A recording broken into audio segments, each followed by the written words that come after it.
Ya. Jadi kan fungsi dakwah itu yang pertama itu apa ya, mengajak tauhidan kepada Allah itu. Nah, kalau kita itu berdakwah tapi di kalangan orang-orang yang tidak percaya Tuhan, ateis gitu ya, gimana caranya gimana? Itu cara meletakkan sebuah ketauhidan kepada Tuhan itu gimana? Cara menanamkannya ya. Iya. Oke. Nah, jadi jawabannya begini. Yang namanya penanaman tauhid itu kalau dalam Islam memang ada dua faktor ya. Faktor dari ilmu dan faktor hidayah, ya kan istilahnya. Hidayah itu adalah yang dari Allah, ketentuan Allah. Memang itu sangat sulit ya. Jangankan kepada ateis, ya kan? Kepada orang yang beriman kepada Tuhan, contohnya ya Abu Lahab, ya kan? Abu Lahab itu punya Tuhan loh, walaupun Tuhannya berhala, ya kan? Lata, Uzza dan Mana, dan berhala-berhala lainnya. Itu kan punya Tuhan. Itu saja Rasulullah tidak berhasil menanamkan tauhid, ya kan? Padahal keponakannya sendiri, padahal bertemu, padahal mukjizatnya sangat banyak. Rasulullah itu dikira mukjizatnya cuma Al-Quran dan lain-lain. Enggak, Rasulullah itu Masya Allah mukjizatnya enggak hitungan ya. Dari jarinya bisa keluar air ya, terus makan cuma satu wadah itu satu tungku, satu bejana, satu kalau kita ngomong satu kendi ya, bisa untuk ribuan ya kan. Itu Rasulullah dan kayak tidak termakan ya kan, maksudnya utuh aja. Karena memang Rasulullah itu ya namanya juga Rasul terakhir dan Habibullah ya kan, kekasih Allah kan gitu ya. Tetapi di situ yang sudah sesempurna itu Rasulullah kurang apa mending jajal. Ketemu loh Abu Lahab setiap hari. Ya beliau juga ketika lahir sangat bangga, ini loh keponakanku ya kan, dibawa tawaf ke Ka'bah saking sukanya. Tapi kenapa Abu Lahab tidak bisa bertauhid, tidak mau beriman kepada Allah yang esa, karena sudah terlanjur meyakini agamanya itu yang paling benar dan meyakini bahwa siapa sih Muhammad, kan keponakanku, tidak percaya pada kerasulannya dan lain-lain kan gitu ya. Maka kemudian di sini memang ada dua faktor ya. Faktornya melalui ilmu yang pertama ya, untuk menanamkan tauhid itu. Nah, jadi kepada orang ateis, kalau kita bisa, kita mampu tanamkan dengan cara ilmu ya, dengan cara bijaksana yang kemarin ya, bil hikmah, yaitu menyampaikan dakwah dengan cara yang bijaksana sesuai kadar keilmuannya.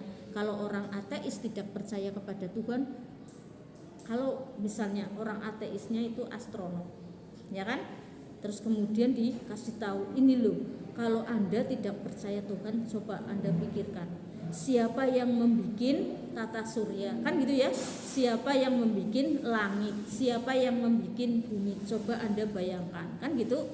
Nah kan lama-lama terbuka ini dengan ilmu ya.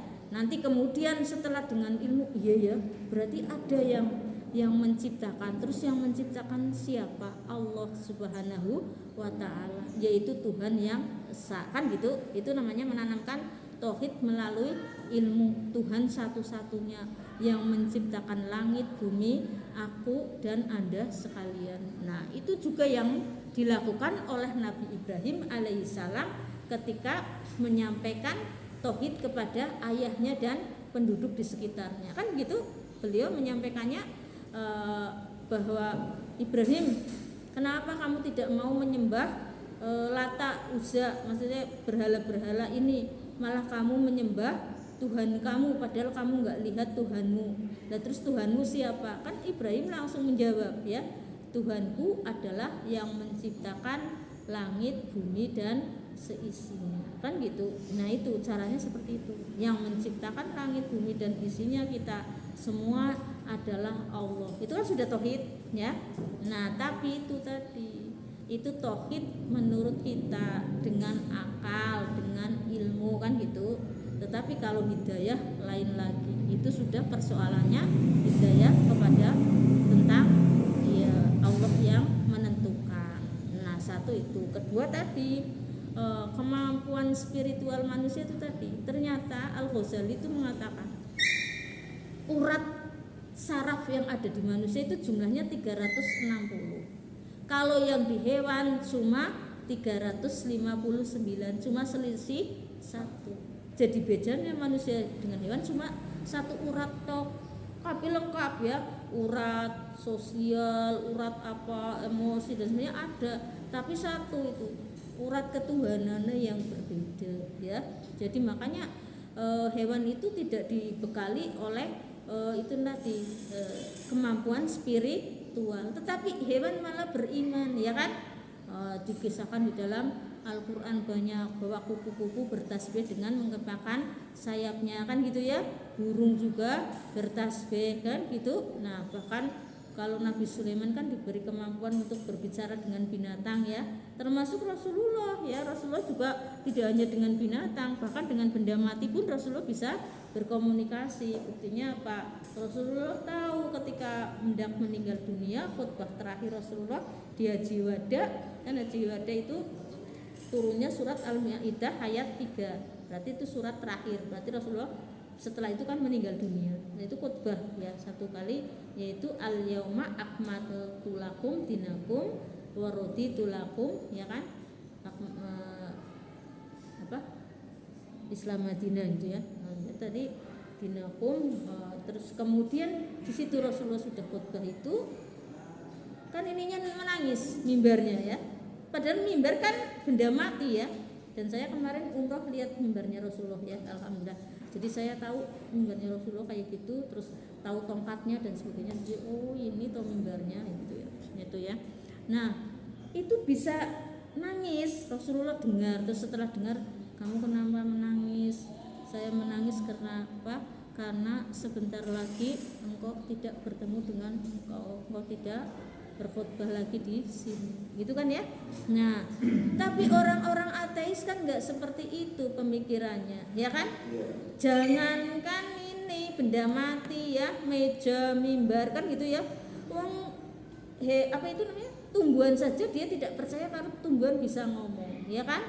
Tidak percaya, ya kan? Hewan saja ya dianggap tidak bisa ngomong. Jadi menurut orang-orang ateis hewannya cuma berbunyi ya kan, kalau sapi ngomong kan gitu ya, padahal mungkin lagi ngomong apa gitu kan, kita nggak ngerti juga ya.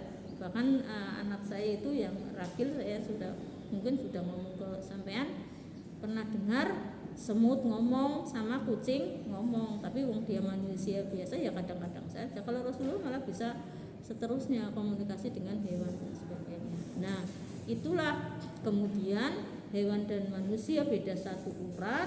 Lah uratnya itu yang urat spiritual yang berbeda. Makanya jangan heran kalau ada manusia kok orang bertuhan, berarti manusia yang uratnya kurang satu itu ya. Jadi mungkin kurangnya tidak sempurna, cuma 359 itu satu ya, urat spiritualnya enggak ada. Atau sebenarnya ada urat spiritualnya, tapi karena terpengaruh oleh berbagai macam latar belakang. Kan sudah tahu kan kenapa Abu Lahab tidak mau beriman.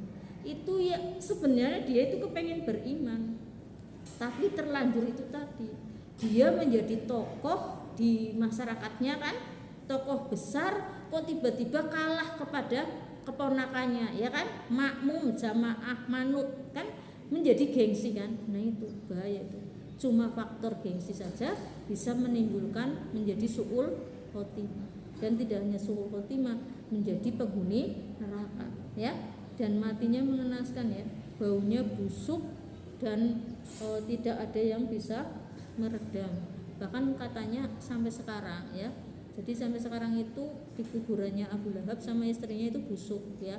Yang orang-orang umroh yang haji yang kepengen lihat di sana kan lihat ke sana, katanya bau busuk, nauzubillah ya kan.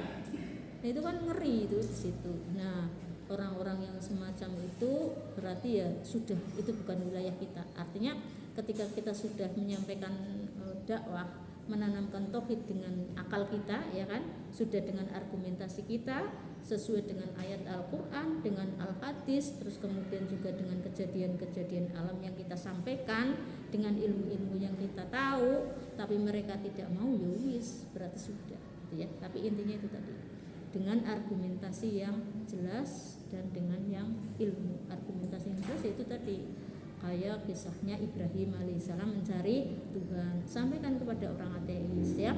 Terus kayak Ibrahim tanya, gimana gimana sih kamu Tuhan, kan gitu ya. Ibrahim ibaratnya kok aneh itu. Jadi Ibrahim itu dari muda itu sudah bingung, masa sih patung nggak bisa ngapa-ngapain disembah, kan gitu ya. Lewung patung ngurus dirinya sendiri aja nggak bisa kan, mandi aja dimandikan, sering kan lihat. Itu lucu juga ya, kadang lihat lu itu Tuhan kok dimandikan ya sama manusia, tapi habis itu disembah ya kan, diresiki ya, disapu-sapu, diadusi ya, ada malah sing diadusi karo susu ya, baru terus disembah. Priwe ki akale kan gitu ya. Nah Ibrahim begitu pikirnya, nggak bisa ngapa-ngapain, ngurus dirinya sendiri aja disembah. Lah akhirnya kan Ibrahim terus pas siang-siang kayak gini, matahari, wah mesti ini Tuhan ini. Padang sih gede kan gitu ya, tapi ketika sore-sore lu gini ngilang, Tuhan kok hilang, kan nggak mau dia ya kan. Akhirnya kemudian setelah hilang muncul bulan malam-malam, oh ini Tuhanku, itu malam-malam bisa muncul padang kan gitu ya. Setelah pagi hilang lagi, ganti matahari kan gitu ya. Akhirnya dia terus bilang, wahai siapapun engkau, siapa Tuhanku sebenarnya. Ini kan orang gelem aku Tuhan matahari, Tuhan bulan. Nah akhirnya sama Allah kemudian diberikan hidayah tadi ya, pencerahan bahwa Allah adalah Tuhan ya kan. Akulah yang menciptakan langit, bumi, matahari dan bulan dan seisinya. Maka kemudian sembahlah aku, kan gitu Ibrahim. Nah maka kemudian Ibrahim menyembah Allah. Nah kemudian disampaikan kepada orang-orang kafir. Maka kemudian zamannya Ibrahim ya banyak orang kafir yang kemudian masuk menjadi agama Ibrahim ya, agama Islam. Karena di situ di suratnya juga Hanifah Muslimah ya kan, yang sampai sekarang kita jadikan doa iftitah kan. Nah itu ada doanya Nabi Ibrahim, inni wajjahtu wajhiya lilladzi fataras samawati wal ard, ya itu dan seterusnya sampai itu Hanifah Muslimah. Itu adalah kata-kata Ibrahim itu ya alaihissalam ketika wis pokoknya aku hanya menyembah Allah ya, fataras samawati, Tuhan yang menciptakan langit ya, wal ard. Itu jadi nanti kalau sampean tahu paham makna sholat ya, paham artinya, itu sholatnya lebih khusyuk ya kan. Begitu Allahu Akbar kita sudah ya Allah, Allah maha besar, jadi khusyuk tuh gampang. Justru yang sulit itu nggak khusyuk. Makanya saya kalau nggak khusyuk itu tersiksa banget ya, sulit dengar khusyuk gitu. Kenapa ini? Ternyata habis makan makanan haram yang tidak terasa itu di warung itu misalnya, atau subhat saya nggak ngerti kan gitu misalnya. Nah karena sudah Allahu Akbar langsung otomatis bibir terus pikiran hati langsung nyambung ke Allah, mengingat Allah artinya ya. Nah itu Allahu Akbar, apalagi ketika langsung kabiro walhamdulillahi katsira ya, ingat maknanya terus langsung terasa di hati kan, langsung ya ingat itu. Nah itu kayak gitu ya, paham ya Mas Agung, ternyata Agung Nugroho tapi sama ya, Agung Ali ya, Ali Aulia kan sama dengan Agung sana ya, tapi cuma saya salah aja. Oke lanjut, yang selanjutnya yang kelima. Yang kelima, fungsi dakwah adalah untuk menyebarkan Islam sebagai rahmatan lil alamin ya. Jadi Islam itu adalah agama yang menjadi rahmat bagi seluruh alam ya. Jadi jangan kemudian di situ adzan ya, berhenti dulu ya.